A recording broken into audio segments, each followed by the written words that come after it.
ابراہیم حیدری town municipal corporation کے chairman Nazir Ahmad Bhutto کے اعزاز میں اہلیان یونین کونسل شاہ لطیف ٹاؤن اور پاکستان پیپلز پارٹی کے رہنماؤں اور جیالوں کی جانب سے بلدیاتی سہولتوں کی فراہمی اور شاندار عوامی خدمت پر پروقار استقبالیہ کی تقریب کا انعقاد کیا گیا۔ ٹاؤن چیئرمین نذیر احمد بھٹو کا تقریب میں پہنچنے پر زبردست استقبال کیا گیا۔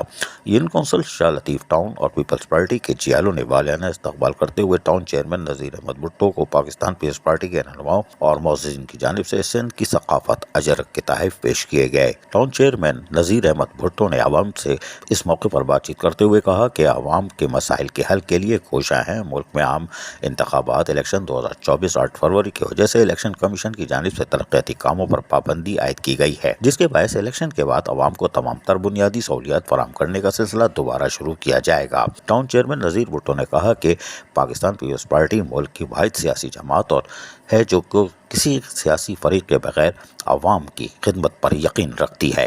ابراہیم حیدری ٹاؤن کو تمام تر بلدیاتی سہولیات سے آراستہ کرنا اولین ترجیحات میں شامل ہے۔ ابراہیم حیدری ٹاؤن کے چیئرمین نذیر احمد بھٹو نے مزید کہا کہ پاکستان پیپلز پارٹی نے ہمیشہ ملک و قوم کی بقا کی جنگ لڑی ہے۔ عوام کا پیپلز پارٹی شہید ذوالفقار علی بھٹو، شہید بینظیر بھٹو اور چیئرمین بلاول بھٹو زرداری کے ساتھ جو رشتہ ہے وہ کبھی ختم نہیں ہو سکتا، کیونکہ پاکستان پیپلز پارٹی عوام سے کیے گئے وعدے کو پورا کرتی ہے۔ انہوں نے کہا کہ الیکشن 2024 8 فروری کے لیے پولنگ اسٹیشنوں پر کام کا سلسلہ تیزی سے جاری ہے اور اس کو ہم پر وقت مکمل کریں گے تاکہ آنے والے پولنگ کے اسٹاف کو اور لوگوں جو ووٹ دینے جائیں گے ان کو ایک اچھا ماحول فراہم ہو۔ اور تمام پولنگ اسٹیشنوں پہ صفائی ستھرائی، بجلی کی فراہمی یعنی لائٹ، بلب اور اس کے ساتھ ساتھ پانی کی پینے کی فراہمی اور اس کے ساتھ ساتھ پولنگ اسٹیشن کے اطراف میں بھی اسٹریٹ لائٹوں کی تعمیر و مرمت کا کام تیزی سے جاری ہے۔ عزیز عارف، KBS بلدیاتی نیوز کراچی۔ ایسی خوبصورت ویڈیوز فیوچر میں حاصل کرنے کے لیے ریڈ بٹن پر کلک کر کے اور بیل آئیکن کو پریس کر کے ہم سب کے سبسکرائبر بننا مت بھولیے۔